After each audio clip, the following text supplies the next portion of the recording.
കേട്ടിടാം. കാതടപ്പിക്കുന്ന അതിഭയങ്കരമായ ശബ്ദം നമുക്കെല്ലാവർക്കും ഇഷ്ടപ്പെടുന്ന ഒരു കാര്യമാവാം.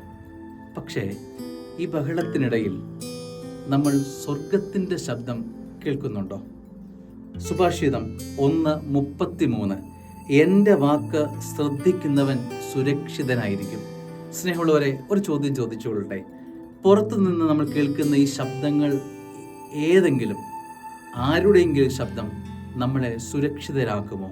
അതോ നമ്മളെ ഡിസ്റ്റർബ്ഡ് ആക്കുമോ? നമ്മളെ സുരക്ഷിതരാക്കുന്ന, നമ്മളെ കംഫർട്ടബിൾ ആക്കുന്ന, നമ്മളെ ബ്ലെസ്ഡ് ആക്കുന്ന ശബ്ദം സ്വർഗത്തിൻ്റെ ശബ്ദം മാത്രമാണ് എന്നോർക്കുക. പരിശുദ്ധ അമ്മ സ്വർഗത്തിൻ്റെ ശബ്ദം കേട്ട് അനുഗ്രഹിക്കപ്പെട്ടവളാണ്. വിശുദ്ധ യൗസേപ്പ് പിതാവ് സ്വർഗത്തിൻ്റെ ശബ്ദത്തിന് വില കൊടുത്ത മനുഷ്യനാണ്. എൻ്റെ വാക്ക് ശ്രദ്ധിക്കുന്നവൻ സുരക്ഷിതനായിരിക്കും. സുഭാഷിതം 1:33. സ്വർഗത്തിൻ്റെ ശബ്ദം ഈ ബഹളത്തിനിടയിൽ കേൾക്കാൻ അല്പം വിശ്രമം നൽകിയാലോ? ആമേൻ.